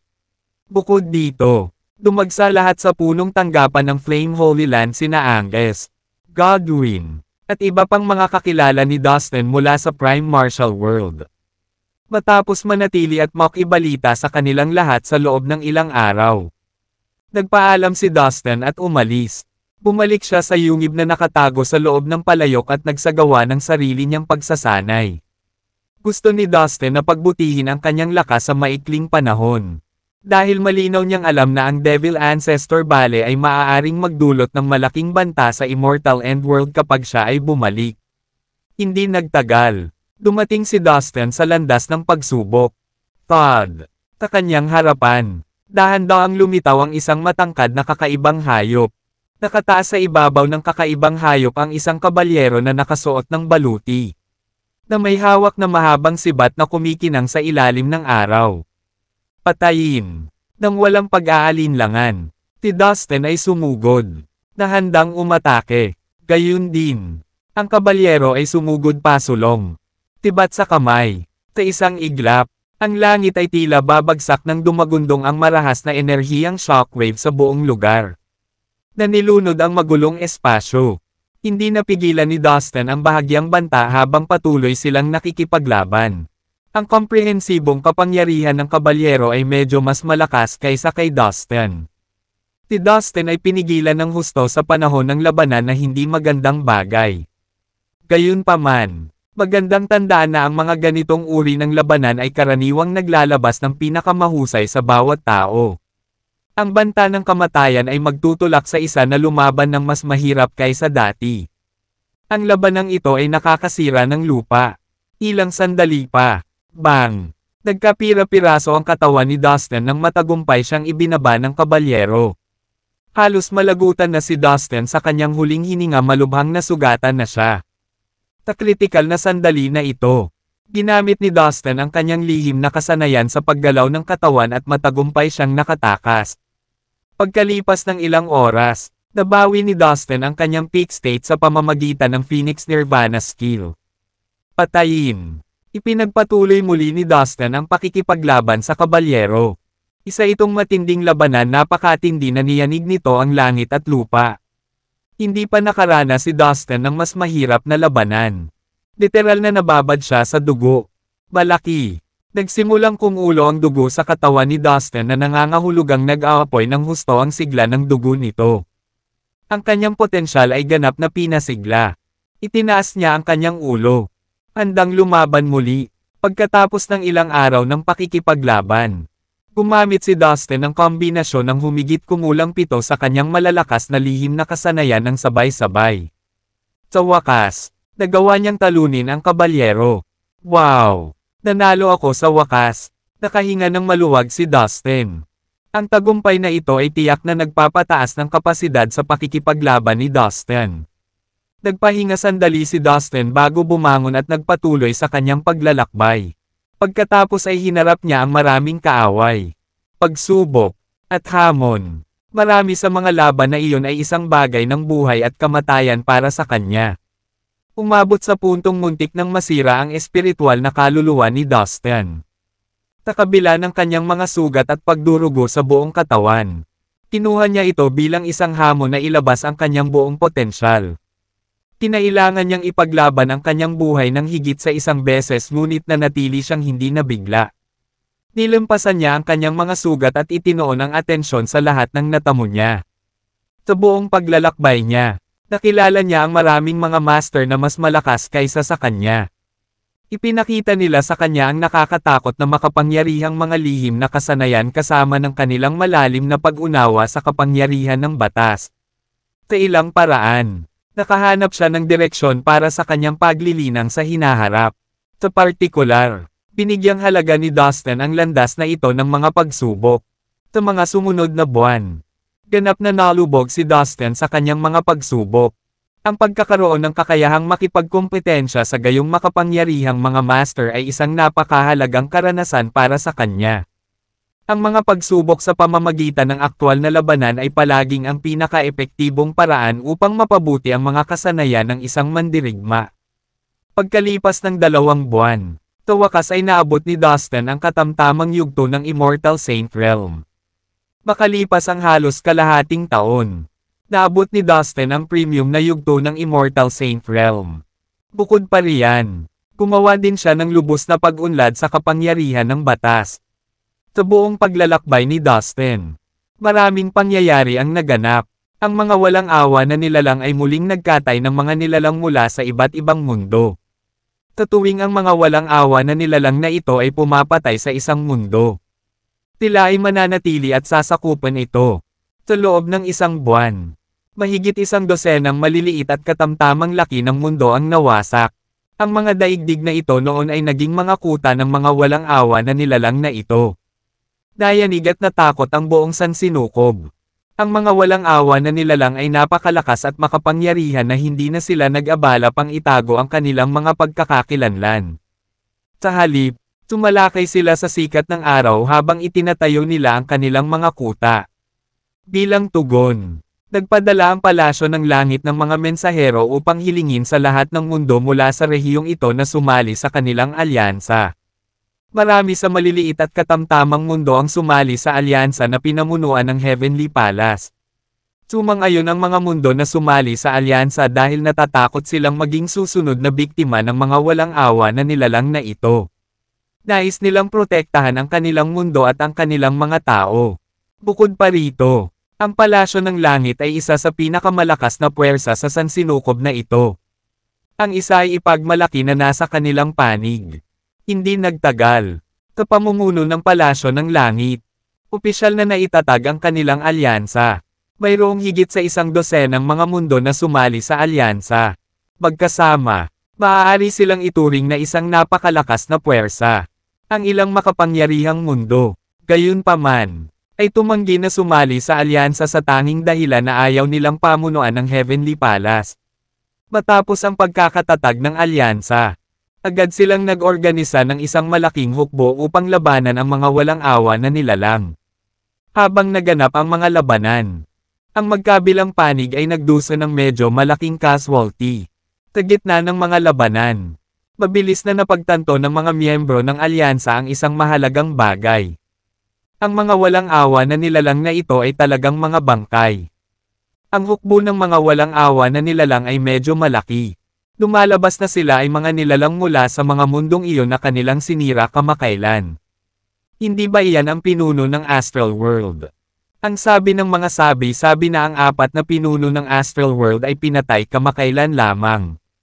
Paano siya naging miyembro ng mga walang awa na nilalang na ito? Hindi ito napapansin ng maraming miyembro ng alyansa habang nasa gitna sila ng labanan. Marami sa kanila ang nakilala ang mga nilalang na ito dahil kilala na nila ang mga ito noon pa man. Hindi nagtagal at napagtanto ng mga miyembro ng alyansa na dapat ay patay na ang maraming malupit na nilalang na kanilang kinakalaban. Gayunpaman, sila ay nasa larangan ng digmaan. Nakikipaglaban ng matindi hanggat kaya nila. Kitang-kita sa kanilang mga mata ang layuning pumatay. Oh my God! Anong nangyari? Sa sandaling napagtanto nila kung ano ang nangyayari. Ang mga miyembro ng alyansa ay nataranta. Totoo ba na mangyayari muli ang tinatawag na sinaunang bangkay? Ang kapahamakan ng bangkay noong sinaunang panahon. Ibig sabihin ba nito ay muling magkakatawang-tao ang mga patay na nilalang upang magamit bilang mga mandirigma sa larangan ng digmaan? Hindi na kailangang sabihin. Ang buong universo ay natakot sa pag-iisip tungkol dito. Maging ang mga makapangyarihang tao tulad ng mga ninuno ng sekta ay nag-aalala rin. Matagal na silang nabubuhay upang marinig ang mga alamat tungkol sa sakuna ng bangkay mula noong sinaunang panahon.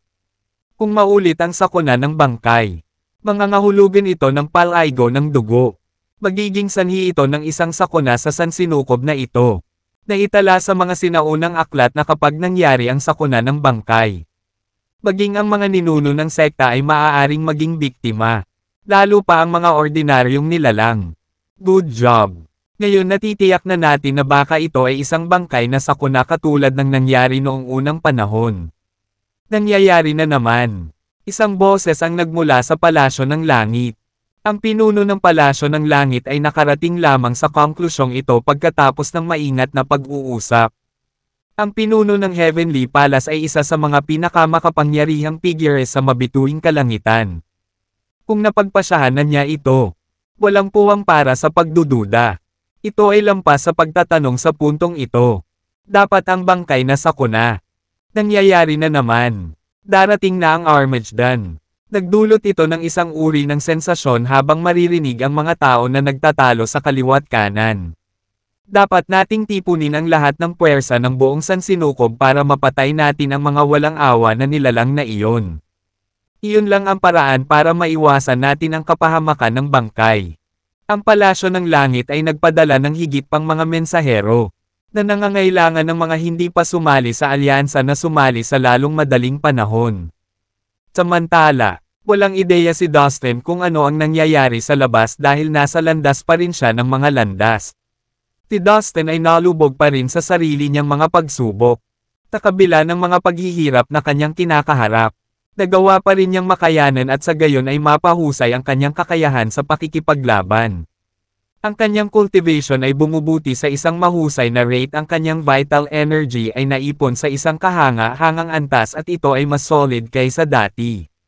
Anumang oras na makaranas ng malubhang pinsala si Dustin, gagamitin niya ang Phoenix Nirvana skill para sa mabilis na paggaling. Sa puntong ito, maraming beses nang gumanap si Dustin ng Phoenix Nirvana skill na alam na niya ito. Kumpak na naitentiya ni Dustin na hanggat hindi malubhang nasugatan o nawasak ang kanyang espiritual na kaluluwa, maaari pa rin siyang gumaling gamit ang Phoenix Nirvana skill. Ang lihim na kasanayang ito ay nagbigay daan kay Dustin na iligtas ang kanyang buhay sa mga kritikal na oras. Napakahalaga at mahalagang kasanayan iyon. Makalipas ang kalahating taon, muling binalot ng mga tanikala ng banal na batas sa pagitan ng langit at lupa si Dustin na parang kakon.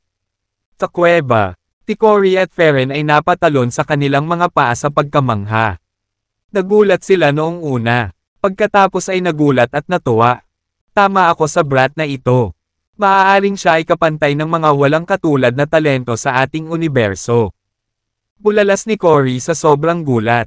Siya ay napakabata, ngunit nagawa niyang gawin ito ng 3 beses. Ang batang ito ay nakatadhana na gumawa ng magagandang bagay.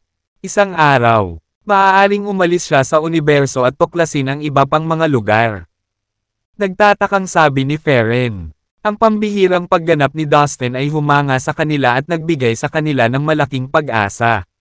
Mabilis na lumipas ang ilang buwan.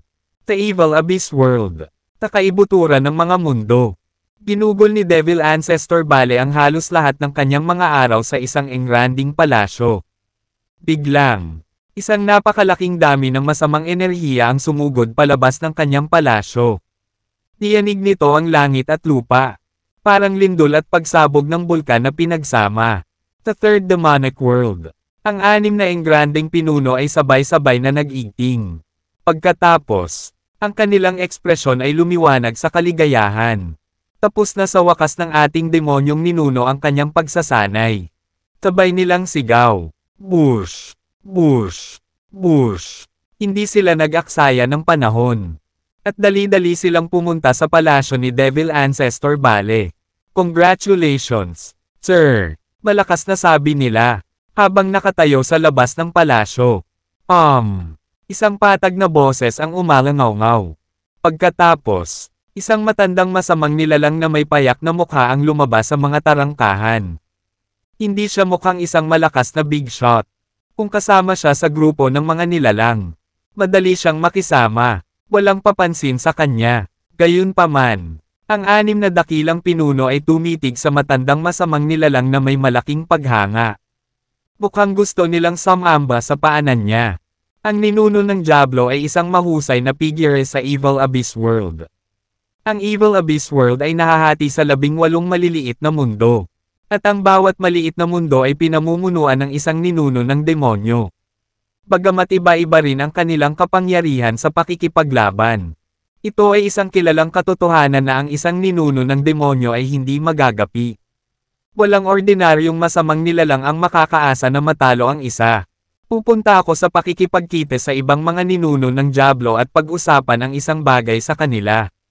Ipunan ang lahat ng ating mga tauhan at ipaalam sa mga pinuno ng Skeleton Race, ang Heaven Shadow Race, at ang North Netherworld na ipadala ang kanilang mga tropa. Pupunta tayo sa atakehin ang Immortal End World. Utos ni Devil Ancestor Bale. Kami ay sa ito, Ginoo. Sabay-sabay na sagot ng 6 na Grand Leaders. Nang walang babala, si Devil Ancestor Bale ay nawala sa manipis na hangin. Lumipas ang kalahating araw. Nagsama-sama ang mga grupo ng masasamang nilalang na may mga mamamatay tao at nagbabantang tingin sa kanilang mga mukha. Sumakay sila sa mga barko na gawa sa mga bungo. Naglabas sila ng mga itim na ilaw na nakakasilaw sa sinumang tumingin dito. Ang mga sisidlan ay pumailan lang sa langit na may nakakabinging tunog. Napuno ng mga tunog ng pakikipag-usap at pagpalakpak. Ang mga tinig ng karamihan ay yumanig sa buong mundo. Siguradong wawasakin natin ang Immortal End World. Let's have the final war with the Immortal End World. Patayin si Dustin at ipaghiganti ang ating 4 na Grand Leaders. Magmarcha sa Immortal End World at patayin ang lahat ng nilalang doon. Ang mga masasamang nilalang ay nagpahayag ng kanilang pagnanais na lumaban sa mataas na espiritu. Hindi nagtagal. Pinabagsak ni Dustin ang 4 na Grand Leaders. Naghintay din siya sa pasukan. At pinigilan niyang lumabas ang mga masasamang nilalang ng Third Demonic World. Iyon ay isang malaking kahihiyan sa masasamang nilalang ng Third Demonic World. Iningatan nila ito sa isip. At karamihan sa kanila ay patay na sa paghihiganti. Sa wakas ay natapos ni Devil Ancestor Bale ang kanyang pagsasanay at tinipon sila para sakupin ang Immortal End World. Nagdulot ito sa kanila ng labis na pananabik. Ito ay maaaring ang kanilang pagkakataon upang ipaghiganti ang kanilang mga nahulog na kapatid. At higit sa lahat, ang kanilang pagmamataas. Ang mga masasamang nilalang na ito ay nagpahid ng kanilang mga kamao. Handa na para sa paparating na labanan. Maya-maya, nagpakita si Devil Ancestor Bale sa itaas nila. Sir, lahat ng masasamang nilalang ay lumuhad sa pagbati. Karamihan sa kanila ay tuwang-tuwa na tumulo ang mga luha sa kanilang mga pisngi. Ang ilan ay humahagulgol pa sa pagluha sa tuwa. Ang Devil Ancestor Bale ay parang Diyos sa mga masasamang nilalang ng Third Demonic World. Karamihan sa kanila ay tumitingin sa kanya sa buong buhay nila. Sa katunayan, karamihan sa mga masasamang nilalang sa Third Demonic World ay hindi nagkaroon ng pagkakataon na makilala si Devil Ancestor Bale sa buong buhay nila. Ito ay dahil ginugol niya ang karamihan sa kanyang oras sa paglilinang. Kaya, itinuring nilang kapalaran na si Devil Ancestor Bale ang nasa harapan nila ngayon. Makikita nila ang kanyang mukha. At kahit na mahawakan siya kung sila ay mapalad. Ito ay talagang isang napakabihirang pagkakataon. Hindi nakakagulat na ang masasamang nilalang ay wala sa kontrol. Sige, punta na tayo sa Immortal End World.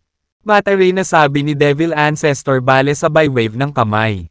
Bilang isa, nagsimulang gumalaw ang maraming maitim na masasamang nilalang. Naglabas sila ng napakatinding masamang aura na nagbigay kulay sa kanilang paligid na itim.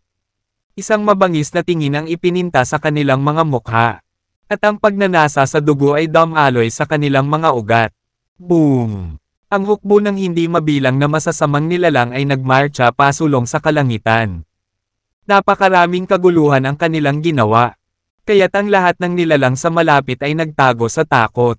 Kasabay nito, ang mga pinuno ng Skeleton Race, ang Heaven Shadow Race, at ang North Netherworld ay nag-organisa din ng malaking bilang ng kanilang mga tauhan. Sila ay patungo na rin sa Immortal Endworld. Ito ay hindi maganda. Natapos na ni Devil Ancestor Bale ang kanyang pagsasanay. Ang mga tropa mula sa apat na mundo ay patungo na sa ating mundo. Ulat ng isang especially iya sa kanilang superior sa Immortal Endworld. Sa nakalipas na ilang taon, itinatag ni Kevin at ng iba pang mga pinuno ang kanilang kuta sa maraming mundo sa labas ng Immortal Endworld. Nakagawa pa sila ng perpektong sistema ng impormasyon. Sa ganitong paraan, ang mahahalagang kaganapan na nangyari sa labas ay mabilis na makakarating sa Immortal Endworld. Out of the blue, nagsimulang tumunog ang tunog ng mga busina sa loob ng Immortal Endworld. Pagkatapos, umulog ang tunog ng drum beats. Ang kanilang mundo ay nanginig sa ilalim ng malakas at nakakabinging tunog. Naabot ng mga sungay at drum beats ang bawat sulok ng Immortal Endworld.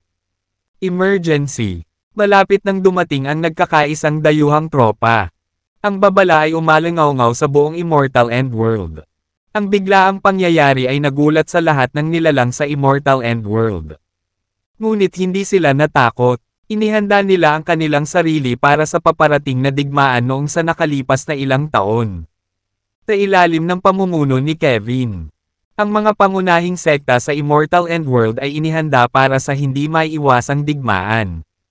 Kinailangan sila ng ilang sandali upang maalis ang kanilang sorpresa mula sa lahat ng kaguluhan. Lahat ng mga sekta, angkan, at maging ang mga independent nagsimulang kumilos ang mga magsasaka. Uminto ang lahat sa kanilang ginagawa at inihanda ang kanilang mga sarili upang labanan ang mga dayuhang tropa. Ipadala ang mensahe sa sinaunang bawal na lupain. Utos ni Kevin sa kanyang mga pinagkakatiwalaang subordinate. Ginawa niya ito ng palihim. Baka sakaling may mga especially iya din ang mga kalaban. Ang kanyang mga nasasakupan ay agad na nagtungo sa sinaunang bawal na lupain. Hindi nagtagal. Natapos na nila ang kanilang gawain. Ang lahat ng miyembro ng lahi ng demonyong insekto at mga espiritu ng banal na bato sa Ancient Forbidden Land ay bumuo ng isang hukbo. Nagtungo sila sa Immortal Endworld. Armado at handang makipaglaban. Ang isang malaking bilang ng mga nilalang mula sa Immortal Endworld ay lumipat mula sa Protective Dome. Inayos nila ang kanilang mga sarili sa nakapalibot na lugar sa labas ng kanilang mundo. Ang 8 magulong masasamang hayop at mahigit 100,000 halimaw ay naghihintay din sa labas ng Immortal Endworld. Sa malayong lugar, ang nagkakaisang hukbo ng 4 na mundo ay lumilipad patungo sa Immortal Endworld. Ang mga bituin ay nanginginig habang sila ay dumaan, na parang nilamon ng isang malaking bagyo. At pagkatapos ay iniluwa ang mga ito. Ilang oras na lang bago sumiklab ang digmaan. At kakatok na sa kanilang mga pintuan ang kamatayan.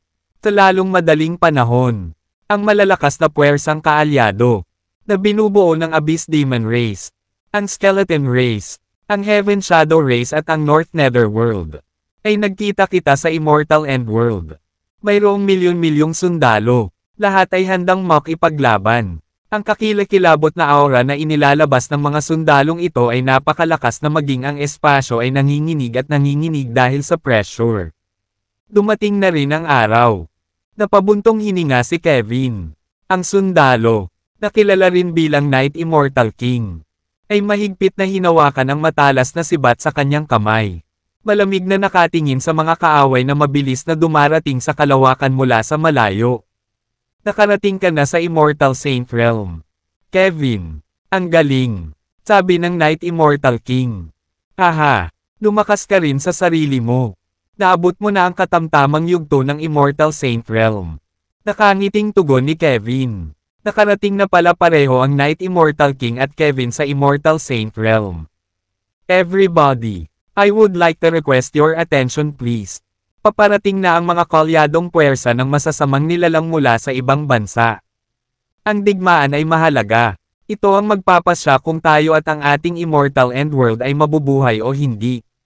Malakas na sabi ni Kevin habang lumingon at tinitigan ang mga mata sa mga tao ng Immortal Endworld. Attack!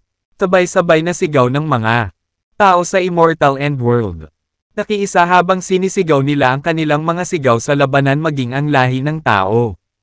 Ang lahi ng hayop, ang mga demonyong hayop, ang mga demonyong hayop, o ang iba pang mga bihirang lahi. Sa nakalipas na ilang taon, ang Immortal Endworld ay umuunlad sa napakabilis na bilis. Nadagdagan lang ang lakas ng mga nilalang sa mundong ito. Hindi bababa sa 1,000 nilalang ang nakarating sa Immortal Realm. Pangunahin ang mga dakilang master sa Immortal Transforming Realm na nakatutok sa kanilang paglilinang sa mahabang panahon. Mayroon ding 12-dosenang mga cultivator na nakarating sa Immortal King Realm. 5 o 6 sa kanila ang nakaabot na sa premium stage ng Immortal King Realm. Isa sa mga iyon ay si Mr. Fang. Dati siyang mahusay na master sa Immortal Transforming Realm sa East Mainland. Hindi mabilang na iba pang nilalang ang nakarating sa Immortal Transforming Realm o sa Heavenly Grotto Realm. Tinasabing ang sinumang nakarating sa Immortal Transforming Realm ay may potensyal na maging isa sa mga pinakamahusay na master sa Immortal Endworld. Gayunpaman, nakasalukuyang kabuo ang lakas ng mga nilalang mula sa Immortal Endworld. Ang isang mandirigma sa antas na iyon ay ordinaryo lang ngayon o maaaring isang katiwala sa ilang malalaking sekta. Ang mabilis na pag-unlad ng Immortal Endworld ay nagdulot ng higit na kumpiyansa sa mga nilalang sa mundong ito. Sa sandaling ito, lahat sila ay naudyukan na lumaban. Sa wakas, ang lahi ng demonyo sa kailaliman, ang lahi ng kalansay, ang lahi ng anino sa langit, at ang North Netherworld, na nagsanib-sanib upang bumuo ng mga kalyadong puwersa, ay dumating. Ang mga kalyadong puwersa ay paparating na patungo sa Immortal Endworld. Napakarami sa kanila kaya mahirap malaman ang dulo ng kanilang battle line. Dustin, bastard ka, lumabas ka ngayon din. Pangunahan ng lahat ng hamak na nilalang na ito ng iyong Immortal Endworld na lumuhad at salubungin ang ating mga kalyadong puwersa. Kung hindi, papatayin natin ang lahat ng nasa Immortal Endworld at walang sino man ang pupunta. Mabuhay! Tigaw ng isang malakas na magsasaka habang siya ay lumabas sa mga kalyadong puwersa. Sa likuran niya, may mga hiyawan ng mga kawal at mga hayop na may matatalas na sandata at baluti. Ang kakilakilabot na aura na kanilang inilalabas ay parang isang malakas na agos na dumaan sa universo. Tunay na malakas ang puwersa ng mga kalyadong puwersa. Naka-cross-legged sa isang itim na karwahe. Tiningnan ni Devil Ancestor Bale ang mga nilalang mula sa Immortal Endworld na may malamig na tingin. Hindi na kailangan para sa Immortal Endworld na patuloy na umiral.